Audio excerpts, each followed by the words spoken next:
nice if I could get that excited about seeing somebody I know from work. So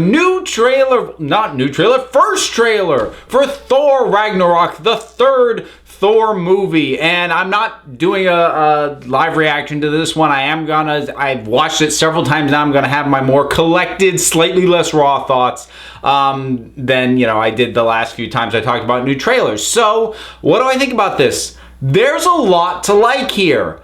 There are a couple of things that I don't want to say they concern me, but they're a little like, I don't know. Like, I'm not entirely sure how to feel about the thing overall. Obviously, there's a ton of stuff to love. Cate Blanchett looks like she is ready to own the screen as Hela. I love that look when she's all black with like the horns. It reminded me, if you watch the TV show Hannibal, they had this sort of devil imagery of like all black with these antlers. It really reminded me of that, which for me, that's a happy place. That's a nice thing to be reminded of. I like that. The destruction of Mjolnir, that in and of itself would be something I kind of be like, oh, but I mean, that's a really appropriate raising of the stakes for a third installment. And also, I mean, because we've seen Mjolnir in more than just the Thor movie. So that thing's really been built up. So the idea of him not having it, I would say that's almost on par with Tony not having the Iron Man suit for a big chunk of Iron Man 3. So I think that's an appropriate ramping up and an appropriate sort of stripping down of the character as well. It's interesting to sort of see how the pieces are going to be fit together, because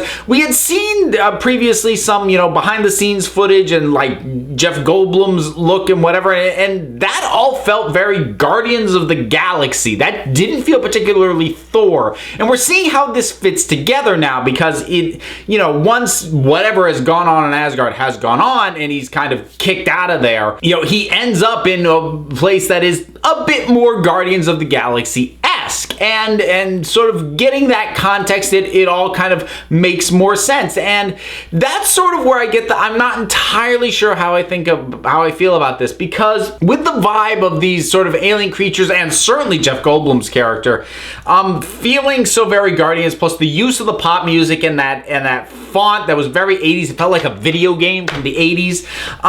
The whole thing feels like they are taking the vibe and the feel of Guardians of the Galaxy and sticking it onto Thor.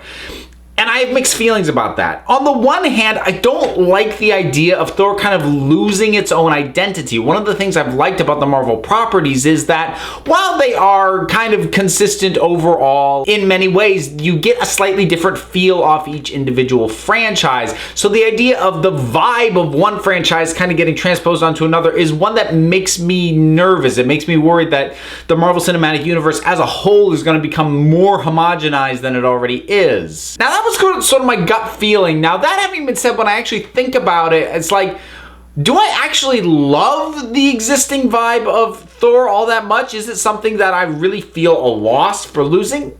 Not entirely. I mean, I liked the vibe of Thor, but it felt kind of generic fantasy, and it didn't really quite click in a lot of ways. The way that on paper I feel like it should have. So while I'm still kind of cautious about this feeling more like another franchise in Marvel's stable, I have to admit I'm not exactly bemoaning the loss of what Thor kind of was as a franchise up to this point. So I can kind of roll with that at this point, I think. But there are a lot of great moments in this. Like I said, Cate Blanchett, she looks awesome. We get a quick glimpse of Idris Elba as Heimdall, so he's still out there, obviously. We get a little glimpse of Loki, like basically just enough to remind everybody, yes, Loki is in this. We didn't forget him. But of course, the big centerpiece, we get a little bit of Jeff Goldblum, who's running this arena in the gladiatorial arena, and the Hulk. Now, I can only imagine how awesome it must have been for anyone who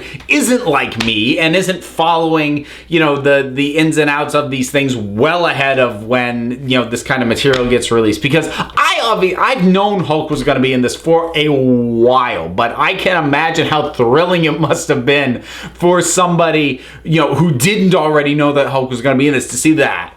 But for me, what made it exciting for me, even though I knew it was coming, was just Thor's reaction. And then the reaction to his reaction, just that, yes! And it just silences the whole arena. And they're all just like, what?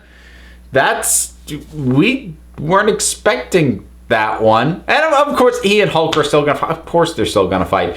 Now, in a way, it feels like we get a fair amount of plot, but there's also a ton that has to be going on in this that we don't see. I mean, obviously, there was the bit teased at the end of Doctor Strange. He's looking for Odin. You know, he's gonna have to reclaim or rebuild or avenge whatever, something in regards to Asgard. So I feel like we probably haven't gotten any further than the halfway mark. I figure the introduction of Hulk has got to be the sort of front end of Act 2.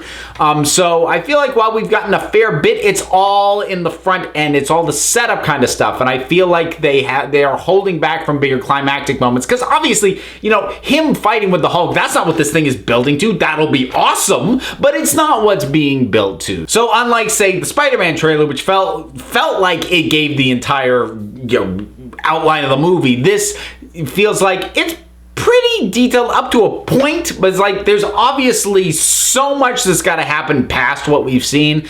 I'm perfectly fine with what they showed us. So overall, like I said, pretty excited, just slightly iffy about the borrowing of the Guardians of the Galaxy vibe. Not to the point that I'm like, oh, it's gonna suck, but just like in a general kind of intellectual sense, just sort of being nervous about the individual franchises losing the identities that they have a little bit. I'm not certain that that's what's gonna happen. This could be a case of mostly marketing, because like I said, it's things like the title font and the use of music, which is probably not going to appear directly in the, but if they were going to go with a pop or rock song, you know, Led Zeppelin, that was a great choice. Definitely, but just the use of that is all very Guardians of the Galaxy-esque, especially in terms of how Guardians of the Galaxy gets marketed. But you know, aside from maybe just this gladiatorial world feeling more of Guardians of the Galaxy than others, the film overall may still feel more like Thor, and this could just be an aspect of marketing. So I'm open-minded, and I do think that this has certainly given me many reasons to be excited for this movie. So, the Thor Ragnarok first trailer. What'd you think? Whatever your thoughts were, drop something down in the comments. Let's talk about it. Don't forget to like, subscribe, check me out on Twitter at Council of Geeks. Give a listen to the Council of Geeks podcast, available on iTunes and Stitcher. And until next time, this council is adjourned.